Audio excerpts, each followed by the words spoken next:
What's up, everybody? Welcome back. Today we will be replacing a cabin air filter in this 2006 Honda Accord. The first thing we need to do is get the old cabin air filter out. It's located behind a glove box. So first thing you want to do is drop the glove box. There is a hook here. We need to disconnect that simply by just pushing it back. The glove box come down. Now the glove box, we want to push it in. And then now we have access to our cabin air filter.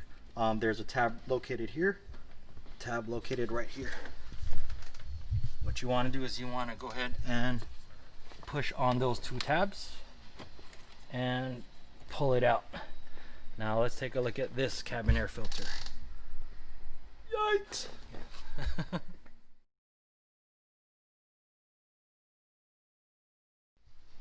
So here is our new cabin air filter. Here's our old one. I'm gonna go ahead and pop this one out.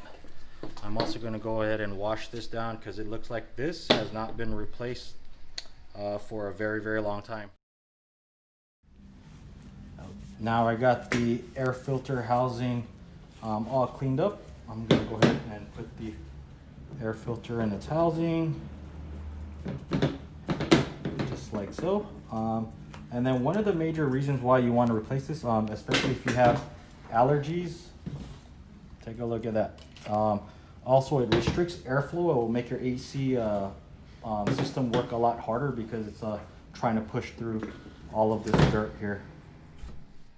Before we go ahead and install this, we want to take a look into the housing, making sure there's no leaves or any type of debris. This is our blower motor. I'm gonna stick my hand in there and feel if there's anything in there. Nothing in there, so we should be good. Now we want to take this, go ahead and slide it in till we hear a click, and that should be secure. Last thing we want to do is reinstall the glove box. To do that, simply just go ahead and push. And then we can't forget about this clip here. Let's go ahead and put that on. Close the glove box and make sure it works fine. Thank you guys for watching, and I'll see you guys next time.